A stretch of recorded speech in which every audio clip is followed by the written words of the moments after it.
अहिरवाल का ये इलाका, जिसमें भले ही राव नरबीर सिंह से राजनीतिक तौर पर बड़े नेता हों राव इंद्रजीत सिंह, लेकिन कई मौके ऐसे आए जब राव नरबीर सिंह ने उनको पटखनी दे दी राजनीतिक तौर पर। कई मौके ऐसे भी आए जब राव इंद्रजीत सिंह ने अपना राजा वाला रुतबा दिखाया और राव नरबीर सिंह को शिकस्त मिली, चाहे उनकी टिकट कटवाई गई हो, उनके साथियों को चुनाव हरवा दिया हो, निर्दलीय जीत गए, अपने आप में बहुत बड़ी बात है। और अब भी ये जो गुरुग्राम का चुनाव है जो आज होना है, इसका चुनावी परिणाम रेवाड़ी और धारूहेड़ा का जो चुनाव अभी चल रहा है, रेवाड़ी नगर परिषद, धारूहेड़ा नगर पालिका, उन पर भी सीधा सीधा असर डालेगा, यह भी निश्चित है।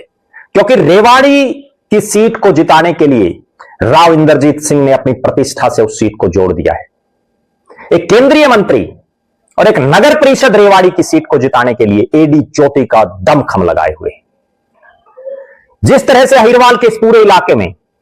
भारतीय जनता पार्टी में ही, आप कांग्रेस छोड़ दीजिए या अन्य दल छोड़ दीजिए, बीजेपी में ही दो धड़े बने हुए हैं, एक राव इंद्रजीत सिंह का, एक राव नरबीर सिंह है, उसमें अभय सिंह यादव भी हैं, नांगल चौधरी के विधायक, और जो शख्स इंद्रजीत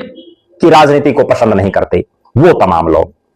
कभी इंद्रजीत गुट हावी हो जाता है तो कभी राव नरबीर सिंह गुट हावी हो जाता है। इस अहिरवाल का इलाका जो तीनों बार भारतीय जनता पार्टी की सरकार जो हरियाणा में बनी हुई है उसको बनाने में जिसका सबसे बड़ा रोल रहा है, इस इलाके में भले ही 12 साल से केंद्र में बीजेपी की सरकार हो, लगभग 11.5 साल से हरियाणा में बीजेपी की सरकार हो, उसके बावजूद इस अहिरवाल में गुटबाजी खत्म नहीं कर पा रही भारतीय जनता पार्टी। और भी बड़ी गजब बात,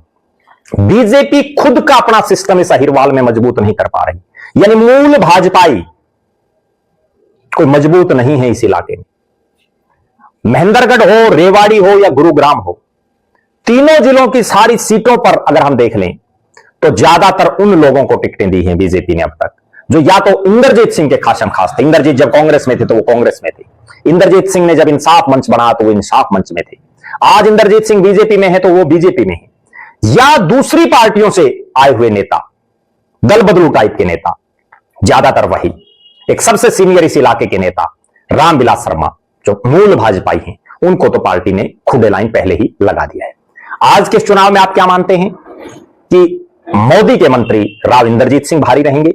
या नायब सैनी के वजीर राव नरबीर सिंह भारी रहेंगे, या दोनों ही बड़े राव मिल बैठ करके सर्वसम्मति से कोई फैसला बना लेंगे, सर्वसम्मति से कोई प्रत्याशी उतार देंगे? हालांकि इस बात की बहुत कम संभावनाएं हैं, क्योंकि दोनों ही रावों में और उनके समर्थकों में